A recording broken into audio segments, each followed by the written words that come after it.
در ناحیه به نام میر سید علی حمدانی بخشیده به روز بین المللی مبارزه بر ضد مواد نشه‌آور با اشتراک نورسان و جوانان چاره‌بینی معرفتی دایر گردید. در این چاره‌بینی قید گردید که مسئله‌های استراتژی ملی مبارزه بر ضد گردش غیر قانونی مواد مخدر در جمهوری تاجیکستان برای سالهای 2013-2020 با برنامه ملی پیشگیری پنجشنبه نشه‌مندی و تکمیل یاری نارکولوژی در جمهوری تاجیکستان برای سالهای 2013-2017 منتظم مورد بررسی قرار داده می‌شوند. همچنین قید کرده شد که در دوام نیم ساله اول سال 2016 از طرف شعبه وزارت کارهای داخلی جمهوری تاجیکستان در ناحیه بوده 7 حالت گردش غیر قانونی مواد نشه‌دار به قید گرفته شد. جمع عمومی موادهای نشه‌دار مصادره گردیده 6 کیلوگرم و 187.4 گرم را تشکیل می‌دهند. از همین بیماری 2 نفر ساکنان ناحیه فقیدند. در این دوره در مکتب‌ها از طرف کارمندان مقامات حفظ حقوق و متخصصان صحافی بیمارخانه مرکزی ناحیه در موضوع نشه‌مندی و عاقبت‌های آن نشه‌مندی وبا صحبت و ملاقات‌ها دایر کردند. وضع نشه‌مندی در ناحیه میر سید علی حمدانی از سال‌های گذشته این روز دیده خیلی خوبتر است. خیلی سطح بیماری نشه‌مندی کم شده است.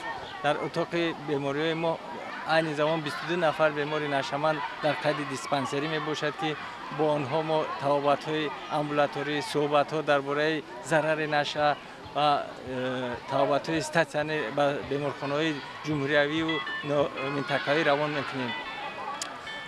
اویدی برنامه پیشگیری پنجشنبه نشه‌مندی در تمام ساحه‌های ناحیه در مکتب‌ها در کارخانه‌ها همه ساله صحبت‌ها گذرانده می‌شود. اویدی ضرر این وبای عصر اویدی ضرر نشه‌مندی بخشیده به روز بین المللی مبارزه بر ضد مواد نشه‌آور از جانب مقامات اجرایی حاکمیت دولتی ناحیه به نام میر سید علی حمدانی یک ماه پیش آزمون صحنه بهترین انشای بهترین و رسم بهترین اعلام کرده شده بود. صحنه بهترین در موضوع پیشگیری نشه‌مندی در این چاره‌بینی نمایش داده شد. همچنین غالب انشای بهترین معین گشت. در موضوع پیشگیری نشه‌مندی از طرف نورسان رسم‌های بسیاری گوناگون مضمون و این آزمون پیشنهاد گردیدند. در این چاره‌بینی از نام مقامات اجرایی حاکمیت دولتی ناحیه غالبان این آزمون با افتخارنامه‌ها قدردانی کرده شدند. با دسته جوانه ما با کارمندان اگنتی نظارت مواد نشه‌آور کمیته ورزش و سیاحی و در یکجایی با راهبرت این ناحیه تصمیم گرفتیم چاره‌بینی گذاریم، زیرا نشه‌مندی این وبای عصر است. باید بر ضد گروه‌های نشه‌جلب و شخصانی که با معاملات غیرقانونی مواد مخدر سر کار دارند تا دم آخرین مبارزه بود.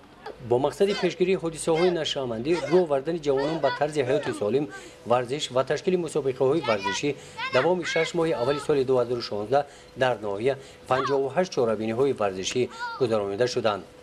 بخش جوانان ورزش و سیاحی ناحیه با مقصد پیشگیری سوءاستعمال مواد نشه‌دار که امروز در حدود جماعت‌های شهرک و دهات ناحیه سمینار مشورت آموزشی با فعالان جوانان فعال گذرانده شد و این چنین در 6 ماه سپری گشته 67 چاره‌بینی ورزشی عمومی گذرانده شد که از قبیل فوتبال، والیبال، بسکتبال، گوشتینگ، تکواندو و غیره گذرانده شد. بخش جوانان ورزش و سیاحی ناحیه تصمیم گرفته است که در آینده چنین سمینار و مشورت‌ها و چاره‌بینی ورزشی برگزار نماید.